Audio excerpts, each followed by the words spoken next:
د یتیم په باب کې یتیم په انسانانو کې هغه نابالغه الک یا جنکی ته ویل کېږي چې پلار یې مړ وي. په حیواناتو کې یتیم هغه ته ویل کېږي چې مور یې مړه وي. په مرغانو کې یتیم هغه ته ویل کېږي چې دواړه یې مړه وي. په انسانانو کې چې پلار مړ وي یو ته یتیم ویل کېږي او دای بلوغ ته نه رسیدلی چې بالغ شي بیا د یتیم نه ورته ویل کېږي. ولې د نفقې بندوبست د اولاد لپاره پلار کوي. په حیواناتو کې یتیم چې مور یې مړه سکی اوري شیرلی دغه پلار پیژني پلار سره تعلق شته د دې خدمت او سلسله شته سعودي مور ورکی سلسله ټوله د مور سره ده. او دا مرغیان نه دي دا بیا واجب هغه د دزارې ته ویني پلارم ملخ ورته راوړي بچانو ته مورم ملخ ورته راوړي بچانو ته دواړه وای سرپرستی کوي. نو چې یو مرشم له یتیم نه ورته ویل کېږي یتیم نو دا معنا خوار عاجز چې ظاهري سرپرست نشته. اوس نو په انسانانو کې الګ دا سرپرست ظاهري نه لري. یو مسلمان په دومره شفقت وکړي دومره شفقت یې مړی وخت دا یتیم د ځان د الله سره اجازه د ما سره مړی وکړه ما بین د مسلمانانو نه راوېست کوی خپل کور ته خپل کوټې ته مړی ورکړه.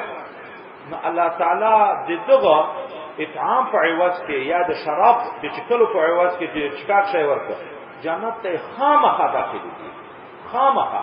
کله چې ګناه وکړي چې نه معاف کیږي خدای دې وساتي کفر کراوي بیا په دې کفر دی وجه نه کارونه ټول بیرته ځای کیږي. کله چې کفر نه کړه دغه یتیم د سرپرستی په عنوان شفقت په عنوان خدای پاک جنت ته خامخا دی.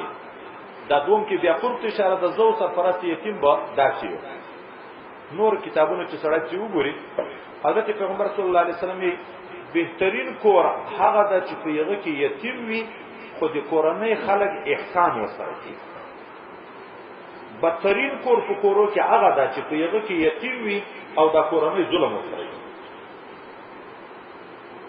یتیم سره احسان په ټول قوم کې خلکو کې هغه کور ته ورته ظلم چې کېږي ټول کې بد هغه ده.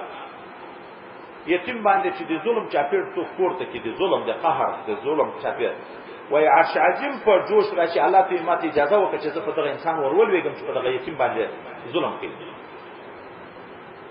په احسان الله خوشاله کیږي رسول الله خوشاله کیږي او په ظلم باندې هغه خپه کیږي. دا د یتیمانو حقوق تقریبا عمومي ځای دي. ګډ کورو کې ورونه وراره پردای ګورې د پردای یتیمانو د څنګه چې تا خپل ده وراره ده مطلق یتیم سره چې ته د احسان وکي الله تعالی دعوه ورکړي. مطلق یتیم سره د احسان وکي پلار مړ شو سرپرست نشته خپل کور کې د سره لوی کې احسان پیغه باندې کوي ډوډۍ ورکړي کالی ورکړي شفقت لاس د یتیم په سر باندې د شفقت وجه نه د لاس تیر کو وای د لاس نه چې څومره وشتان لاندې شو دي ار وشته په عوض کې خدای وا حسنه کوي د ار وشته په عوض کې الله تعالی وا حسنه تاکلی کوي. چورارم شو وسیله رحمی در باندې پاتې وسیله رحمی په عنوان باندې یو یتیم د بل وسیله رحمی ده. خدای په خلق په کور کې زوی او ورور د وراره چې مال دلی د خپل عاجزانو کې مل دلی په دانو راو کې چې ورور مړ شو یتیمان ور پاتې شو ګاډه می په یو کور کې می زوی ته چې کوم کالی کوي وراره هغه سره زوی تعلیم ته ورکی وراره مزدوری ته ورکی یا علم ته یا سکول ته په زوی هغه تعلیم کوي په وراره باندې نه کوي. په کالای کې فرقي په خوراکي فرقي په روپۍ کې فرق وي ویم ګډ کور په دا ټول شیانو کې فرق دی. دا زوی د وراره ده